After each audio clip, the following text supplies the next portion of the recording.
Good morning, Ian Crouch with your 8:30 Hunter News update. A woman behind the wheel of a car involved in a horrific accident involving a group of cyclists in the New England region has died in the John Hunter Hospital. Emergency services were called to Long Swamp Road in Armidale on Saturday morning, following reports a car and several cyclists had collided.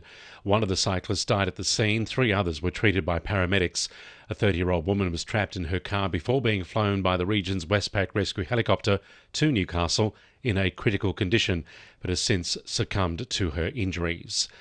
A 12-month trial of body-worn cameras by security staff in New South Wales hospitals kicks off today and will eventually include the Hunter. The trial kicks off at Sydney's Royal North Shore Hospital, allowing all security staff to activate the cameras in cases where someone is aggressive or violent towards staff, patients or visitors. It's hoped the cameras will help to de-escalate incidents before they get out of hand. The trial will be expanded to 15 hospitals across the state, including the Hunter. Newcastle Council is calling on residents to provide feedback on its 10-year roadmap for the city. The updated version of Council's Community Strategic Plan Newcastle 2040 is now on public exhibition after undergoing a review this year. Lord Mayor Ross Kerridge says it's a plan which represents the community's shared vision for the city. It's up for community consultation now and will be until the end of January. And that will guide a revision of the plan. And then that process will be repeated in about 4 years' time. Residents can provide feedback on Council's website. The Hunters police ranks will have a few more boots on the ground this morning, thanks to a program designed to help experienced officers from other jurisdictions join the New South Wales Police Force. The Professional Mobility Program started in May this year to give officers from New Zealand and other jurisdictions across Australia the training they need to join local ranks. 9 officers completed 12 weeks training and will now spend 6 months as probationary constables before resuming the rank they had previously. 3 officers are coming to the Hunter, 1 each to Port Stephens, Newcastle and Lake Macquarie. A meeting has been held between members of the Nurses and Midwives Association's John Hunter Hospital branch and Hunter MP Dan Repicoli as they continue their fight for a pay increase and better conditions.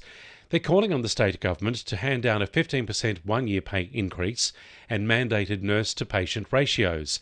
Branch Secretary Linda Mobbs says the meeting was much needed. Because we have not been making any progress with our state government regarding our pay increase and better conditions for nurses and midwives claim for 2024.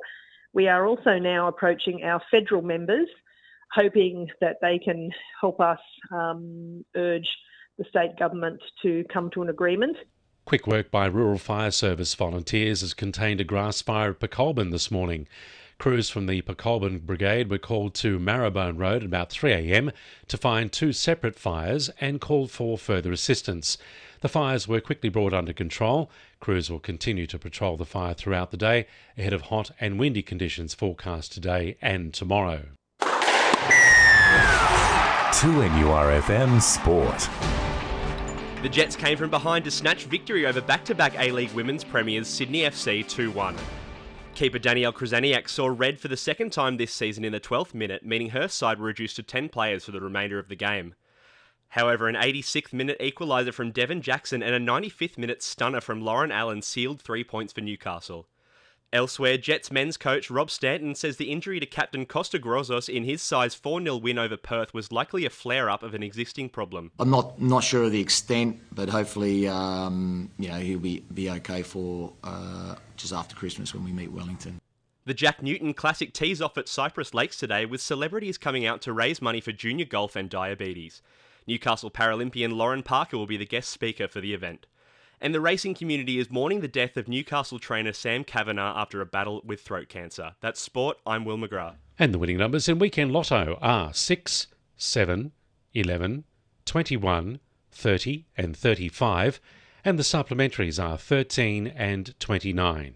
And now you're up to date with the latest 2NURFM Hunter News.